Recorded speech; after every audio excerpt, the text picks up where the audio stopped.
login គឺជា function សំខាន់មួយនៅក្នុង app ហើយនៅពេលនេះខ្ញុំនឹងប្រើ Firebase Authentication បូកជាមួយនឹង Google Login ដើម្បីធ្វើជា login នៅក្នុង Flutter app អញ្ចឹងជាដំបូងគឺយើងចូលមកក្នុង Firebase Console ដើម្បីបង្កើត Firebase Project មួយ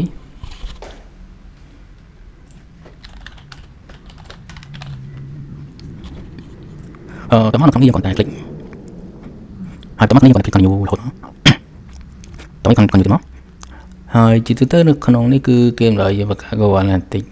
account មួយអញ្ចឹងខ្ញុំមានហើយយើងអាចធ្វើការបង្កើតបន្ថែមទៀតមកអញ្ចឹងខ្ញុំធ្វើការ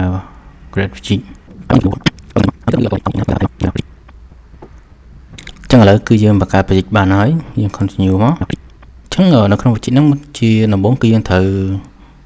បង្កើត app មួយបង្កើត app នៅក្នុងហ្នឹងយើងចូល general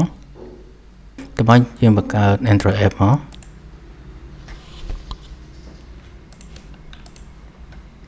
ហើយវាយើងអាចយក package វាបាននៅក្នុង Android បានក្នុង Android app វា Gradle យើង copy package ហ្នឹងមក namespace យកមកចូលក្នុង register app package តើយើង register app Google Server នេះយើងអាច download លើ command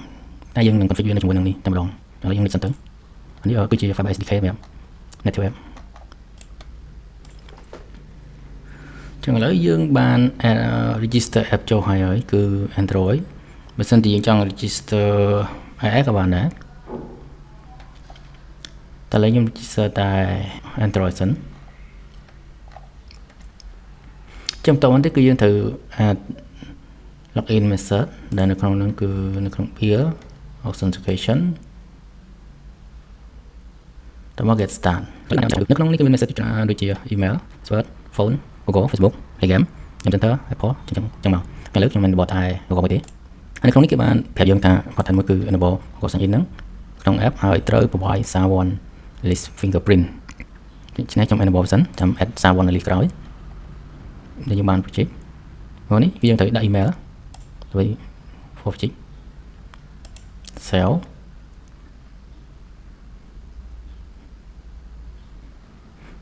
ចឹងវាឲ្យយើងថាត្រូវ provide SHA-1 fingerprint អូខេយើងឲ្យសិនឥឡូវ project យើងគឺមាន app ហើយនឹង message ហើយយើងត្រូវធ្វើការ config នៅក្នុង project នៅក្នុង Flutter project វិញ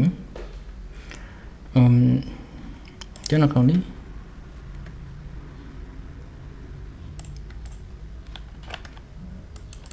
យើងត្រូវ install package មួយចំនួនហើយនេះយើងអាចចូលមកក្នុង Google ដើម្បី search រក Flutter Firebase CLI install ហ្នឹងអញ្ចឹងអានេះគឺយើង install Firebase tool ដើម្បីប្រើហ្នឹងយើងអាចប្រើដោយ npm install ដក global មកតែយើងអាចប្រើ Firebase login បានហើយអញ្ចឹងនៅពេលដែលយើងប្រើ Firebase login បើសិនជាអត់មាន account ទេវានឹងឲ្យយើងដាក់ user password តែឥឡូវនេះខ្ញុំមាន account ហើយវាគ្រាន់តែចេញ account email មកតែប៉ុណ្ណោះអញ្ចឹងបន្តទៀតគឺខ្ញុំត្រូវ apply ធ្វើ add SHA-1 fingerprint ចូលដែលយើងចូលទៅក្នុង Android យើងត្រូវ tab Gradle តមកទៀតគឺយើងត្រូវ voice signing report ដើម្បីយក SHA-1 ចេញមកឆ្ងាយឥឡូវនេះយើងបាន SHA-1 ហើយ SHA-1 key ដើម្បីចូលទៅក្នុង project ទៅចូលទៅក្នុង app របស់ Android ទៅមក add fingerprint save វា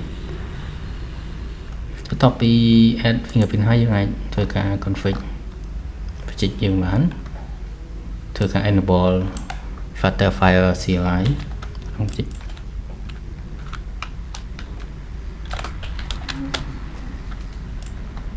បើ config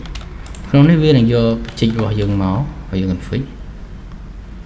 យើងគ្រាន់តែស្ដាប់យក project ដែលយើងបង្កើតវិញមកមួយហ្នឹងហើយចឹងយើងយក Android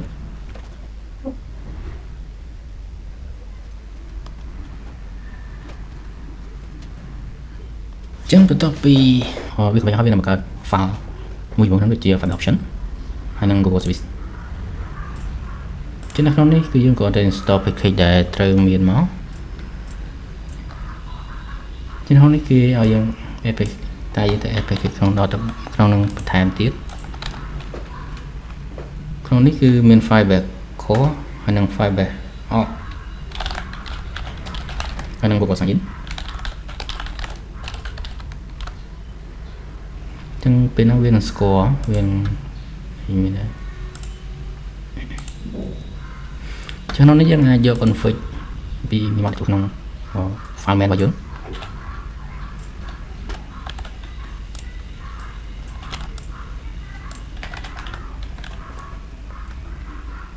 តមកគឺយើងត្រូវបង្កើត Google Service យើងត្រូវ import អូខេហើយបាទហើយនឹង Google Sign In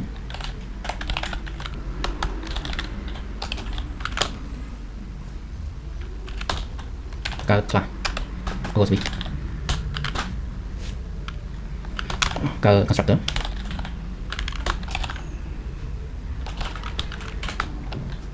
ក្នុងនោះយើងត្រូវ initiate Google Sign In ហើយនឹង file bash instance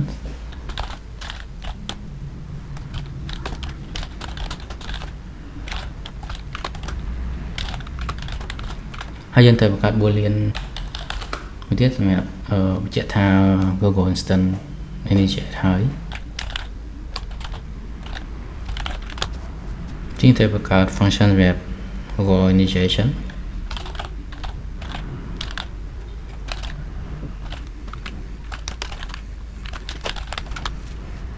នេះក៏ try ខាញ់ដើម្បីទប់ error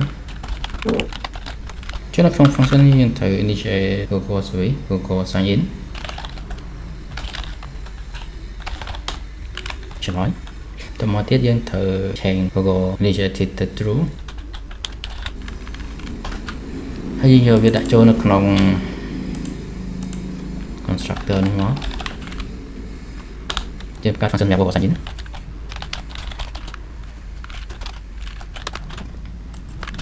ជានៅក្នុង Google Sign In មុនដំបូងគឺយើងត្រូវ authenticate Google Sign In សិនជាមួយនឹង scope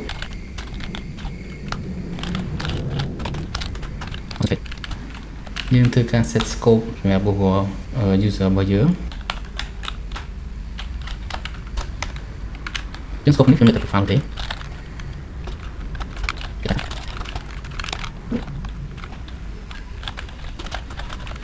ចាំមកតបទៅយើងទៅហៅ Google Auxiliary Client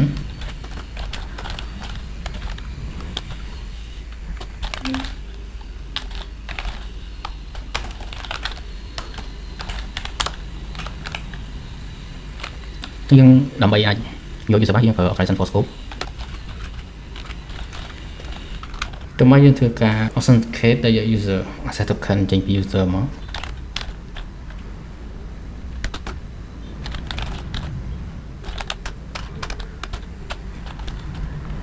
ចឹងទៅវាបាន user access token គឺយើងអាចយកវាទៅ register នៅក្នុង Firebase Magic ចឹងយើង register ហ្នឹង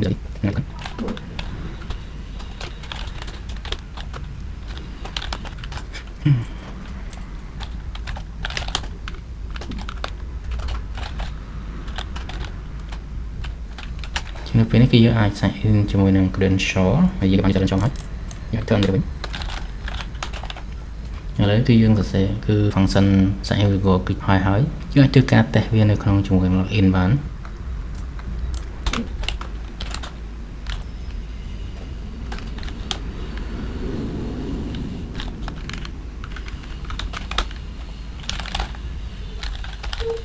យើងបង្កើត Google login function មួយ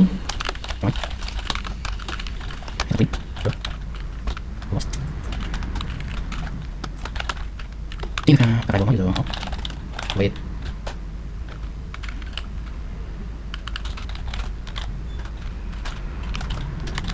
ya aja Google ini oh ini ada dia no yang so no ini ini here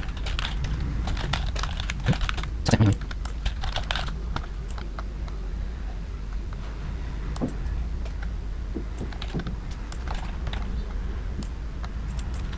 lại nhiều rất nhiều không mati liền mày chèn rồi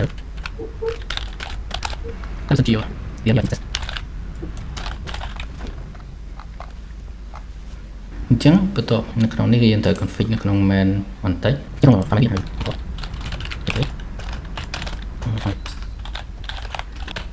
ចាំមកនេះទៅអត់ទៅ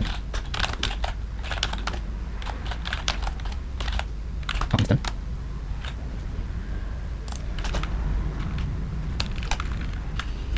้องแต่ฟัง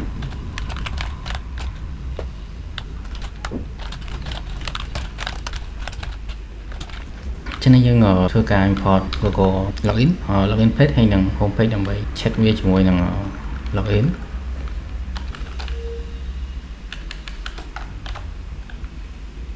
ចឹងនៅក្នុងនេះយើងត្រូវប្រើ stream builder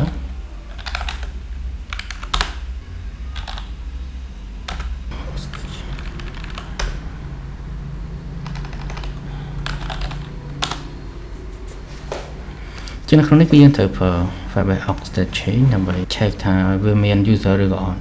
មិនខាងស្អីចុះ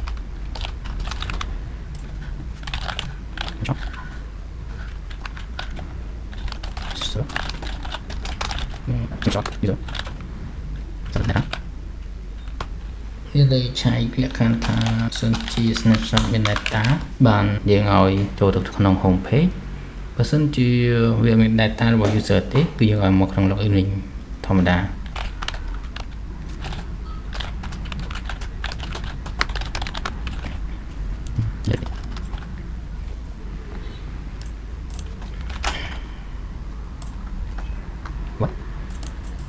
មានហើយចឹងឥឡូវយើងអាចធ្វើការ run សាកល្បងមើលបាន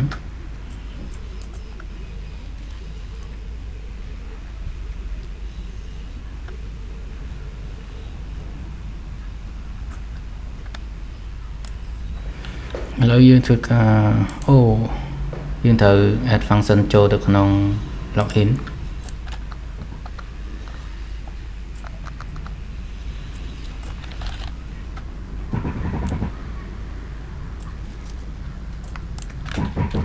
string ជួយធ្វើការ check ដោយសារតែវាប្រើវាបតង់ជាមួយគ្នាអញ្ចឹងយើងធ្វើការក៏សម្គាល់ថាបតង់ណាជាបតង់ Google ប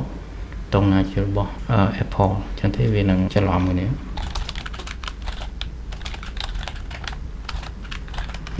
តែយើងហើយទៅ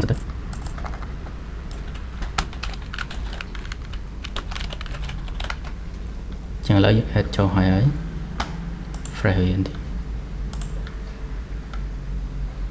ចឹងបើសិនជាយើងចុចតនេះអត់មានដំណើរការទេចុចនេះក៏អត់ដំណើរការដែរតែចុច Google វានឹងឲ្យយើងsign in ជាមួយនឹង user នេះយើងធ្វើការ agree ទៅចុច agree share profile error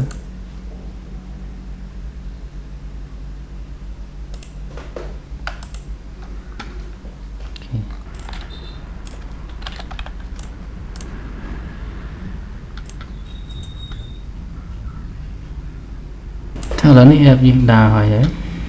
អញ្ចឹងក្នុងវីដេអូនេះខ្ញុំមានតែប៉ុណ្្នឹងទេបើសិនជាអ្នកចូលចិត្តកុំភ្លេចជួយ like subscribe ផងដើម្បីអាចធ្វើឲ្យចែករំលែកដល់ developer ផ្សេងទៀតដែរបើសិនជាអ្នកមានសំណួរអ្នកអាចធ្វើការសួរនៅក្នុង comment បានអរគុណ